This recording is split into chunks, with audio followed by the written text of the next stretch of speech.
యేసుక్రీస్తు నామంలో ప్రతిరోజు దేవుని వాగ్దానం అనే కార్యక్రమానికి మిమ్మల్ని అందరినీ ప్రేమతో ఆహ్వానిస్తూ ఉన్నాం. ఎలా ఉన్నారని అందరూ బాగున్నారా? దేవుని కృపలో దయలో వర్ధిల్లుతున్నారా? మీ అందరి కొరకు మేము ప్రార్థన చేస్తూ ఉన్నాం. దేవుడు తన గొప్ప కార్యాలు, ఆశ్చర్యమైన కార్యాలు, మహిమ కలిగిన కార్యాలు మీ జీవితాల్లో, మీ బ్రతుకుల్లో దేవుడు చేయబోతున్నాడు. ప్రతి ఒక్కరూ కూడా వాగ్దానాలు ఎత్తిపట్టి ప్రార్థన చేయండి.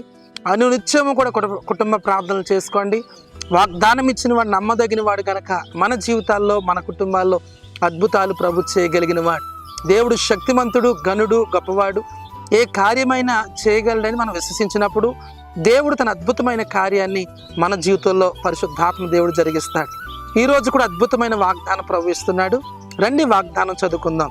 ఫిలిప్పీయులకు రాసిన పత్రిక 4వ అధ్యాయము 19వ వచనం. కాగా దేవుడు తన ఐశ్వర్యము చొప్పున క్రీస్తు యేసు నందు మహిమలో మీ ప్రతి అవసరములు తీర్చును. హల్లెలూయా. దేవుడు అద్భుతమైన మాట వాగ్దానంగా మనకిస్తున్నాడు. కాగా దేవుడు క్రీస్తేసు మహిమలో మన ప్రతి అవసరాన్ని తీర్చబోతున్నాడటండి. ఈరోజు చాలామంది అవసరాల్లో ఉన్నారు. అవసరాలు లేని మనిషే లేడు. ప్రతి మనిషికి, మానవాళికి అవసరాలు. శ్రమల్లో, కష్టాల్లో, ఇబ్బందులో, కరువులో, ఖడ్గంలో ఉన్న ప్రతి ఒక్కరికి ఒక్కొక్క అవసరత ఉంది. అయితే ప్రభు అంటున్నాడు, అది కేవలము క్రీస్తేసు మహిమలో మాత్రమే మనకు తీర్చబడతాయి.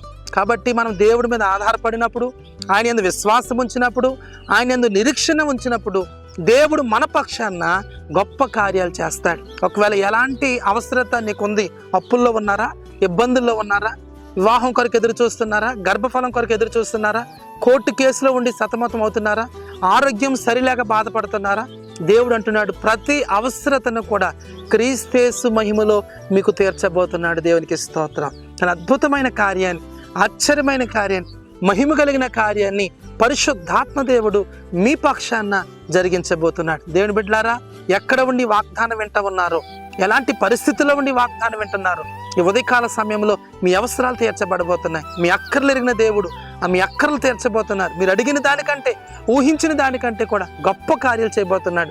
క్రీస్తేసు మహిమలో మీ ప్రతి అవసరం తీర్చబడుతున్నాయి. చాలా రోజులుగా మీరు ప్రార్థనలు చేస్తున్నారు.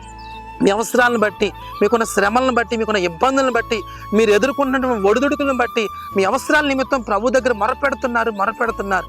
అయితే దేవుని సమయం వచ్చింది. తగిన సమయంలో మీరున్నారు.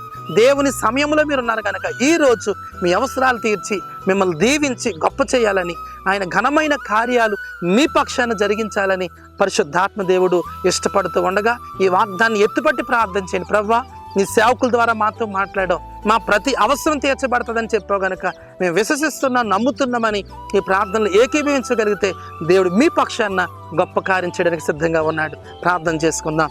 పరిశుద్ధము నమ్మకమైన తండ్రి, నీకు వందనాలు, స్తోత్రాలు చెల్లిస్తూ ఉన్నాం. ఎంతమంది ప్రభువా ఈ ఉదయకాల సమయంలో ఈ వాగ్దానం వింటున్నారు.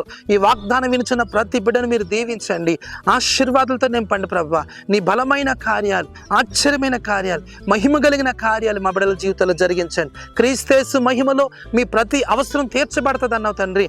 అనేక మంది అవసరాల్లో ఉన్నారు, కష్టాల్లో ఉన్నారు, ఇబ్బందుల్లో ఉన్నారు, అనారోగ్యంతో ఉన్నారు. వారి అవసరతలను తీర్చబడును గాక, అద్భుతం జరుగును గాక. ఒక్కొక్కరిని దీవించి ఆశీర్వదించి గొప్ప చేయమని యేసు నామముపేట అడుగుచున్నాను పరమ తండ్రి, ఆమేన్. హల్లెలూయా. క్రీస్తేసు మహిమలో మీ అందరి అవసరతలు తీర్చబోతూ ఉన్నాడు దేవుడు. ఈ మే నెలలో బలమైన కార్యాన్ని పరిశుద్ధాత్మ దేవుడు మీ పక్షమున, మనందరి పక్షమున జరిగించును గాక. Amen. God bless you all.